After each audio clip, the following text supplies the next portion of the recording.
Curiosity Creates grant has helped libraries and us be able to think how we can think outside of the box to reach people who might not have otherwise come into the library. And I want these kids to know that the library is changing right with them, and that the library is still relevant, and that their community resources are still out there, and that their community still wants them to be a part of it.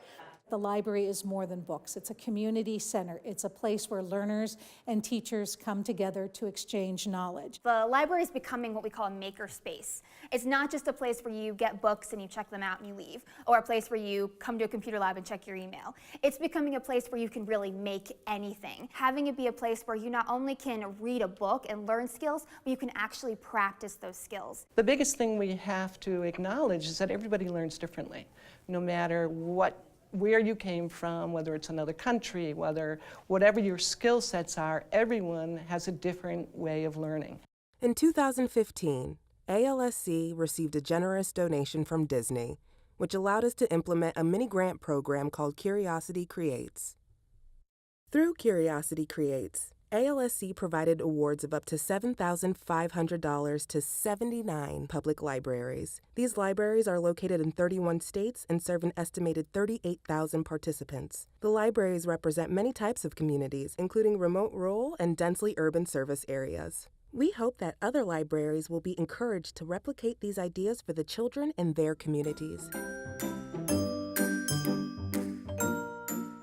Trailblazers after school program is funded primarily through the Housing Authority.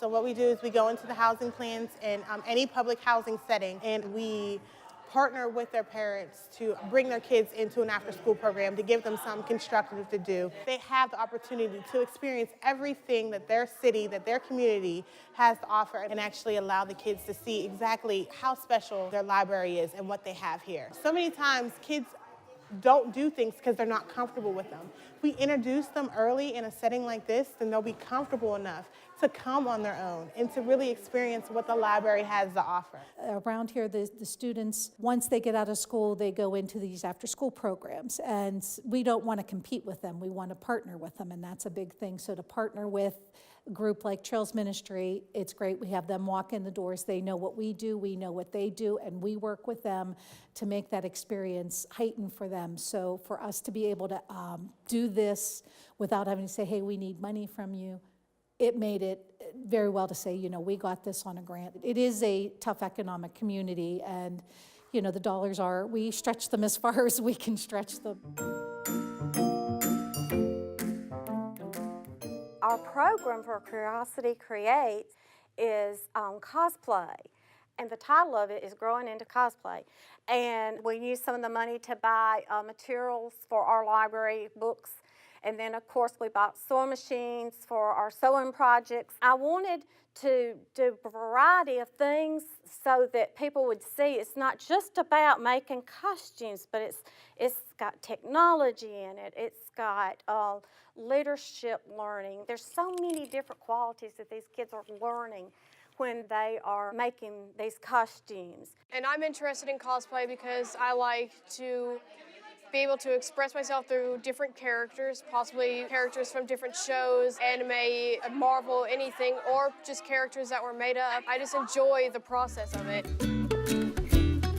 We are the Inbetween trailer team, which is an initiative to excite children in grades 4th through 6th about reading. We planned a project in which the children would be invited to come to the library and the TV station to create book trailers about books that they chose, as well as posters. They came back after reading the book, they had 1 week to read it, with so many ideas of what they wanted to tell their friends about and why they liked the book and what they were going to do in their book trailer and how they would act and what props they would bring and what pictures they would seek. So we knew that they were thinking and they were imagining and they were loving what they were doing. As they created it, I could see their confidence growing. I could see that they believed in their abilities more. I felt like they had a sense in what they wanted to learn, how they wanted to educate themselves. And I don't know how often that happens for them, but it's like, this is what I want to learn, this is how I want to practice it, this is what I want to try. All the way from, that's the picture I want, or I want to do a drawing and I want to animate the drawing. You know, there were things that gave them the confidence. And in that sense, that I hope to instill in them that this will make a difference. You will get other readers to read. We will show your book trailers, you know, in many places. You are going to have this impact. So the Curiosity Create grants was so serendipitous that we ran into it, because one of the things we're working on right now is redesigning our children's room. We want to create a very interactive, multi-skilled center that kids love to come to. We call ourselves Books and So Much More, but we're working on a new campaign which we're calling Imagination, Inspiration, Information, and Innovation. And it's partly for the staff to rethink the way we do things, as well as to get the public to rethink what a library is. We wanted to make our library, both our collections, our programs, our space, inclusive to the entire community. We say quite frequently we're free and open to all. And we just were thinking that maybe there's more people that we could include in that all statement. We had great folks from the art coming in, and we had a 20-page shopping list, like a master shopping list of, you know, it would be great to have? It would be great to have adaptable scissors and desk mounted scissors and push scissors and wiggle cushions and weighted blankets. And here at the library, we had no idea. We had no idea that some of these things even existed, never mind that we should have them, and that it would make people more comfortable.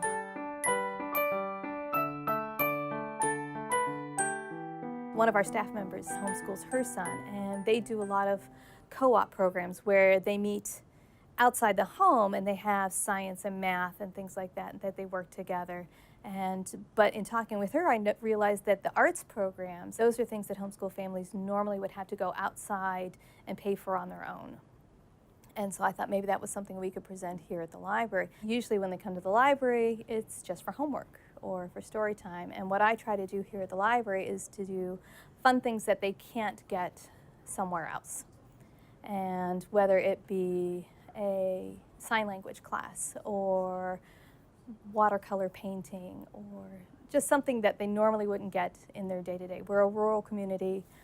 Sports are really big around here, so they get a lot of that, but the arts aren't always either encouraged or given the opportunity at home or at the schools. And another library on the farther end of the county was running a successful Arts for Homeschoolers programs, and I'm good friends with the librarian there, and she said they'd have waiting lists. And I always thought, if we ever had the opportunity, I'd love to do an arts program like they had over there, just to see if it would be just as successful here. And it's gone beyond my wildest dreams. We have families that have never visited our library before, and the few homeschool families that I knew of, they told friends, and they passed the word along. So we're getting families that come 20 minutes, half an hour, 45 minutes even, just to come to our programs.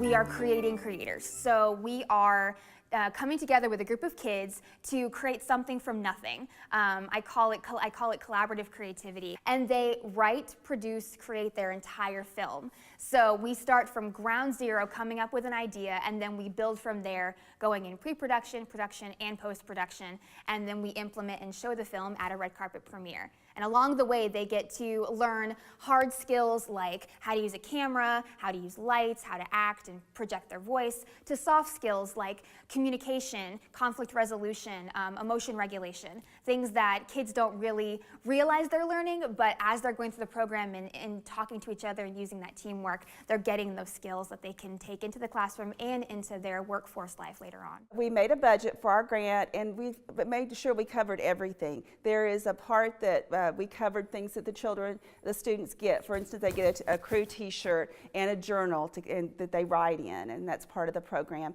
I also budgeted for filmmaking and special effects, purchasing the equipment, the film equipment, and all the sound equipment, upgrading that, and also purchasing some film books. So that I'm going to add those additions to our collection, our permanent collection too. We show them books about filmmaking, we show them books about makeup and design, but then we actually implement it so they can have that experience and really practice the skills and kind of make the book come to life for them. And they get to use creativity in a way that is concrete, that is visceral, that they can touch and feel and see. And then they can see the reactions that their family and friends have, and that's the benefit, is when they have done all of this work, they have created, they have brought this project to life, and then they can show their family and friends what they've done, and it builds their confidence and it builds their skill level in a way that I don't think they can do in any other environment.